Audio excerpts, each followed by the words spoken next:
my conscious time to cultivating a deeper relationship with the divine, with the ultimate, with the infinite, with the Brahman, with the utmost of whatever we perceive as the highest quality of aliveness that life is, God, then we too can be cultivating a way of responding that is very different than when we are caught in the reactive qualities of our environment and the emotion rules. And it's simply a matter of survival that moves us to make some reactive move to what life is showing. And she goes on to say, is it possible that we, in this right preparation of our minds, would live in the moment entirely, which would be something most of us, let's face it, are not capable of doing? We're in the moment, we drift off. When we're about the conscious and mindful business of putting our attention on what's happening now, and where am I and how am I being fully present to what's happening now, everything changes. The preoccupation with the past or the anxiety about the future, which we're doing in the moment anyway, even if I'm harboring thoughts and feelings about yesterday, regrets, remorse, anger, resentment, I'm still doing it in this present moment, the same way that when I'm projecting myself into what can happen in the future, I'm still doing it in the moment. So what if in the moment I started training the muscle of my mind, my very consciousness, more in harmony with the soul, with the bigger picture of a universal worldview, let's say, rather than a human worldview, which is still based predominantly on what I have to do to make a living, to keep life going, to keep the family happy, to keep some element of myself happy. What am I doing? What are the roles I'm playing? When that becomes my limited perception of the world, and that's all there is, and I grow old and I die, oh well, that's a pretty dismal picture. But when I adapt a universal point of view, I realize I've got the qualities and capabilities of developing from within myself an enormous power, which is always where I am anyway. Ernest Holmes said there is a power for good in the universe, greater than you are, and you can use it. I add to that, and we are using it all the time. The point is to use it consciously and deliberately for specific purposes so that this entire world takes on the light, the love, and the reflection of the life of the divine, which is more in keeping with harmony and abundance and peace and goodness. And statement goes on. If the mind were trained to be here now and to travel to the past and future only on command, imagine what would change in our relationships. If I didn't see you based on the way I've seen my mother, my father, all the prior relationships, my coworkers, everyone is taking on the shadings of who has preceded them, which means I'm not in the moment. I'm not seeing or hearing you as you are before me, but rather as they were before you. They were before you. And here all the time, life is saying, I'm present, I'm current, I'm spontaneously available in this moment. Look unto me. The scripture said, look unto me, the great I am, and be saved. For lo, I am with you, even until the ends of time. We look to people to promise to be in our lives forever and to forever make us happy, which is an impossibility. The nature of physical human life is it's impermanent. It's not here to last. It constantly is changing. And Dr. Carol Carnes goes on to say, if training the mind meant simply being in deep stillness on a regular basis, wouldn't our thoughts arise from that centered, peaceful space instead of being triggered by outer events? And I love this statement. She said, when life presents us with a sudden drop at lightning speed, do we respond like martial artists or like wounded animals? If you're consciously aware of who and what you are, that's the big idea. That's the biggest idea that we can ever embody and integrate into every aspect of our life. Right here, right now, I am one with the biggest idea that there could possibly be in life, and so are you. That idea is God, Spirit, Buddha, nature, Emmanuel, Allah, whatever we want to call it. It represents the ultimate universal reality. So it reminds me of the story that Joseph Campbell told. He had it on film at one time and apparently took place at one of his lectures. And he was showing the class pictures from the Hindu tradition. And one of the pictures was of Shiva. You know, in the Hindu tradition, as in most traditions, you have a trinity. You have that triune nature, Father, the Son, and the Holy Spirit, conscious mind, subconscious mind, body, spirit, soul, body. And in all traditions, it apparently brings us to the realization that it takes two to produce a third, the seed, the soil, the plant, which we talk about in Science of Mind. And so in the Hindu tradition, they have the triune nature represented by Brahma, Vishnu, and Shiva. And they represent different aspects of the creative cycle of life. And so in this picture that Joseph Campbell was showing, it had Shiva, which is known as the god of destruction. That god is responsible for change. So that while the one God is the stable, Brahman, constant, eternal, unchanging, the reality of pure divine spirit, and the form that emerges is the result of Shiva stirring things up. So the Shiva in your life and the Shiva in my life right now is the one saying, no, you don't want to continue in this complacency, in the focus on the materiality of life. It's going to pass anyway, whether you like it or not. And so in this picture that Joseph Campbell is showing, it's of Shiva dancing in a ring of fire.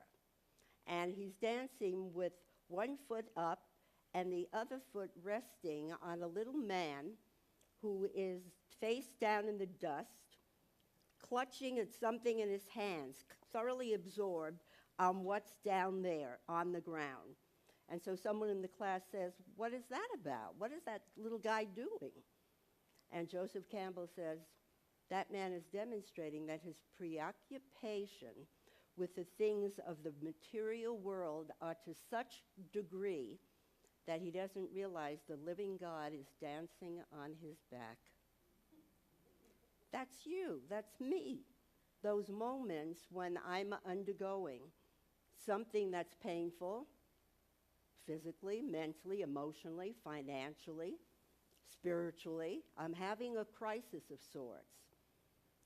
When my attention is on the density of the physicality of life, on the people, on the condition, on what the doctor said, on the treatment that is being proposed, on what I have to do, on what's going on in my physical world, that's me. I'm down on the ground and clutching, understandably, humanly, understandably, I'm clutching out of the fear and anxiety of my life is being threatened. In one way, as I know it, my life is being threatened. But meanwhile, while all of that's happening, even in the midst of the darkest times, there's that living God dancing on my back, impervious to the condition, thinking, feeling, and being its own nature, regardless of what the condition is, what the fear is, what the loss is, what the sickness is. And it started me thinking, what is the big idea? The big idea is that wholeness already exists. However, as humans, as we continue to develop consciousness and emerge into the realization that even in the darkest of times, I can start lifting myself from the preoccupation with the physicality of life, and I can dance with that which is dancing on my back, in my heart, in my mind, in my soul, always. And when I can do that, the big idea is wholeness already exists right where I am. Would you say that with me?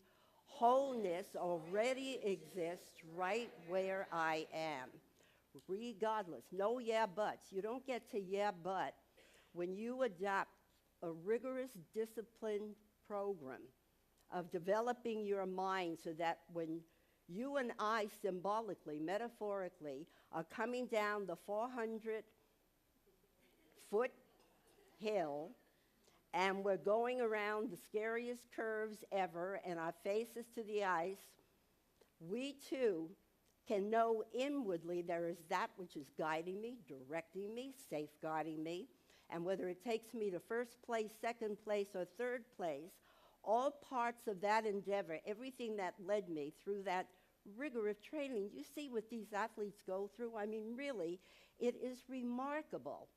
And when I train my mind to flash back to God and to forge ahead in God, Campbell was also telling the story of his friend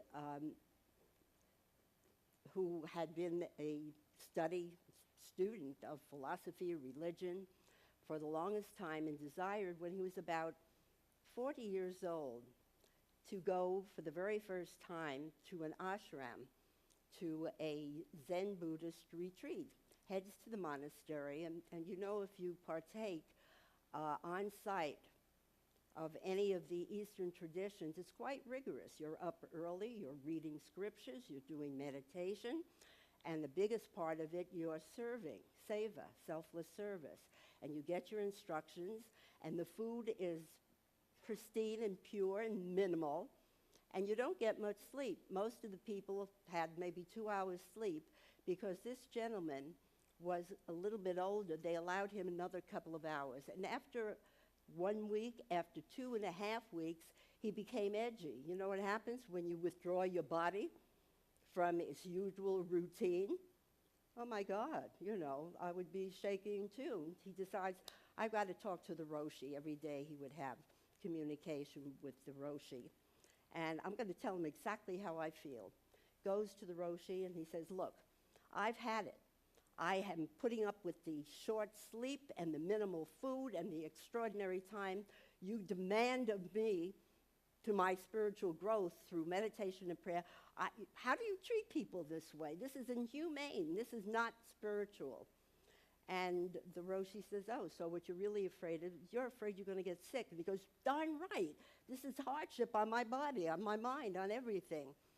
And the Roshi very calmly, as in all traditions, you know, there's just an impervious indifference to whatever you're telling me because it's not the truth. It's not the reality. And the Roshi says, health, sickness, they're both two ends of the same stick. Forget them both and forge ahead. What a lesson. Good, bad, my nose to the grindstone, suffering, struggling, poor diagnosis in terms of health, money situations, war, doping at the Olympics, how devastating is that to the moral values that are established? You know, all kinds of things that I can take really offense at, and yet in the midst of that, if I can give up the polar opposites, if I can stop hip-hopping from good to bad, right to wrong, yes to no, then I can find within myself the determination that makes me drop whatever I'm clutching in my hand physically that I think is the very foundation of my life, and I can feel the presence of that which is dancing in me, through me, and all around me. And so what you and I do toward the training of our mind through the spiritual practices of daily meditation, I commit to daily meditating. What am I meditating on? Being still. Because in the stillness, I can grasp the reality of where I am and what's happening. I can grasp the larger idea that wholeness already exists. A couple of weeks ago, I was up to the Santa Barbara Film Festival, and a friend of mine and I went up for the purpose of seeing Oprah Winfrey being awarded the Montecito Award for her body of work. she laughed because she said, body of work, I've done like 3 films. What kind of a body is that, you know? But anyway, it was quite an experience. And they had, like, before the actual presentation, the red carpet. And she pulls up in this stretched limo, and there were people lined up in the streets on the sidewalk for blocks. She was not like nose to what I got to do. She was herself, just as I have seen her, you have seen her. She walked through the crowd. She took a detour. You can see people like the camera people and the people who are presenting, they're going, you know, time. She's using time that we had scheduled. She's moving. She's graciously talking. Somebody must have commented on her hair because she was wearing it like curly, wavy afro. And so she kept, you know, flinging it back, and then she must have told somebody, touch it, it's very soft. And I mean, it was just like, I'm out for the evening, I'm in the present moment, and by God, truly by God, I'm going to enjoy myself. And in that environment, I create the possibility for everyone to enjoy themselves. Just what Brad said. When I enter any room, and I do it from a place of openness and receptivity to knowing I am the beneficent presence that enters into this physical space, and there's an essence of love, of life, of light, of energy, of creativity that precedes me on the path. And the minute I step into that, by being consciously aware of it, everything changes. Everything is lifted. Because as Holmes said, one with God is a majority. So in my oneness, in my dedication to spiritual principles, so back to Oprah. This is pretty. Does this belong to somebody who left it? But I digress. Back to Oprah. You know, if that's not symbolic, are we not like seduced by the glitter? What was it I was talking about? God? God, yeah. Oh, by the way, but this is... We are creatures. There you go. Yes, yes. To think this is the kid that walked into the classroom with his beautiful wife. What did he know? What did he know? Look at him now. Adorned in all ways, inwardly and out. So Oprah told the story of how persistence, dedication, and the spiritual principle of being mindful and staying in the moment brought her such a realization of how inner worlds do really create outer worlds. She wanted to play the part she played in The Color Purple the minute she read the book. And from that moment on, she said, whatever it takes, I am going to carry that vision so strongly before me that no matter what seems to stand in my way, I'm just going to keep knowing I'm in the color purple. I'm in the color purple. She finds out they're holding auditions. She goes for the audition and then doesn't hear anything. Time marches on, doesn't hear anything. She figures, being the spiritually authoritative expression of God she is, I'm going to call the casting director. I'm going to find out what's going on. Calls him, and he was absolutely angry. You don't call me, he said, or words to that effect. There were so many more people, more expert, thinner than you, and better than you, that you just let it go. And she was crushed because she had her own feelings about her size to begin with, and this just amplified it. And she was angry. And what right does he have to do that? And boy, oh boy, she was killing him. And every time he wandered through her mind, it wasn't a safe place to wander.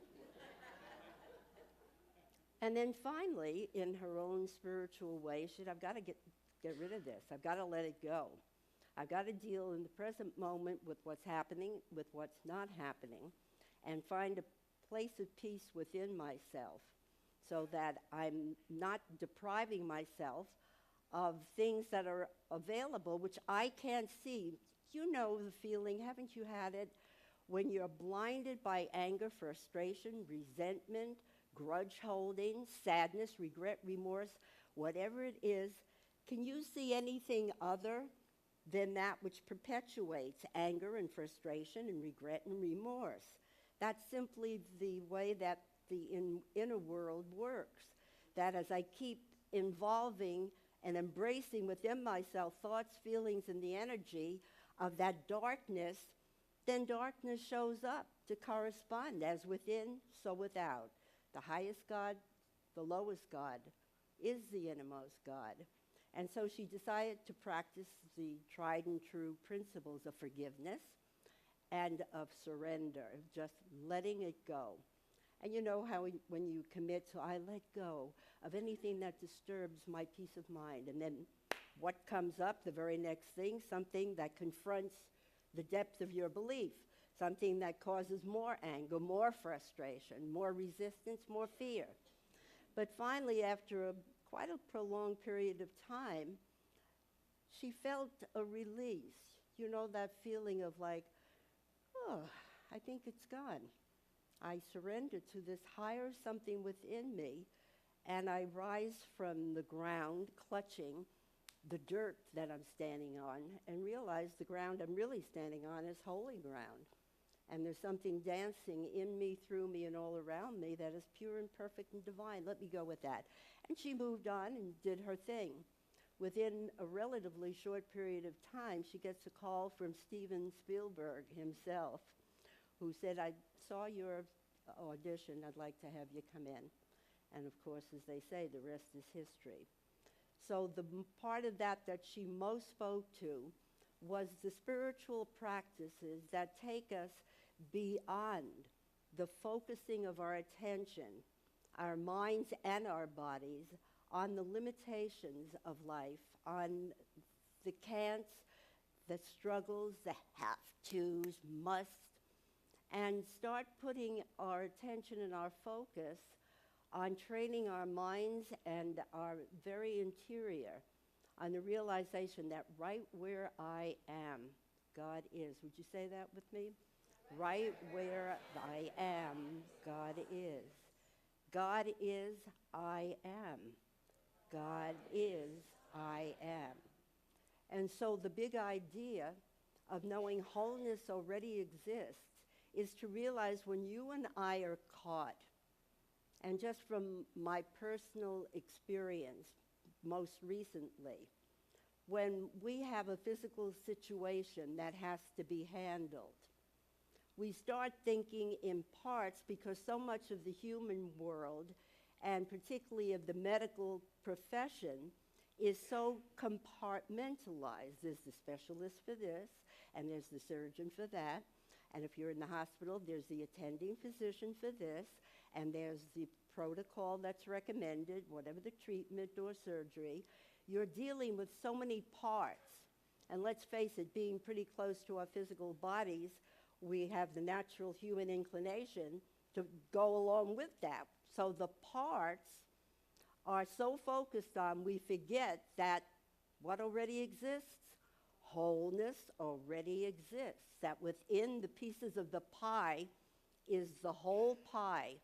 And when and who said it's always easy? It is easy or simple, but it takes rigor and discipline and persistence.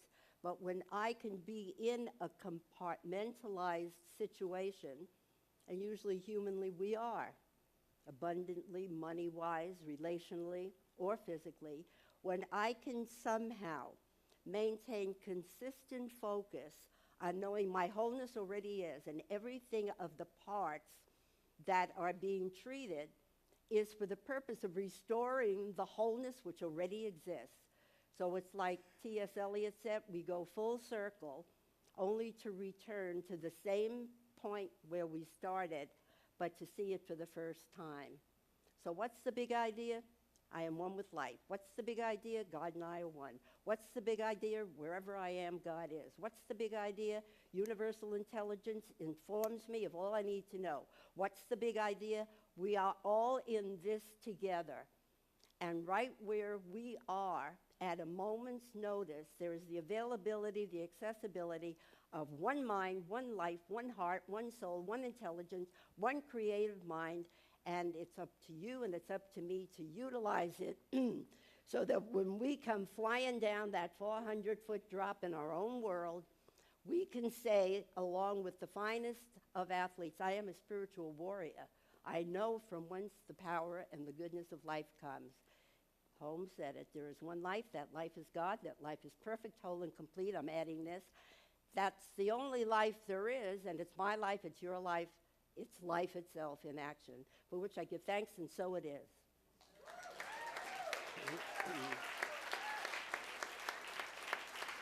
Thank you, thank you, thank you. Thank you.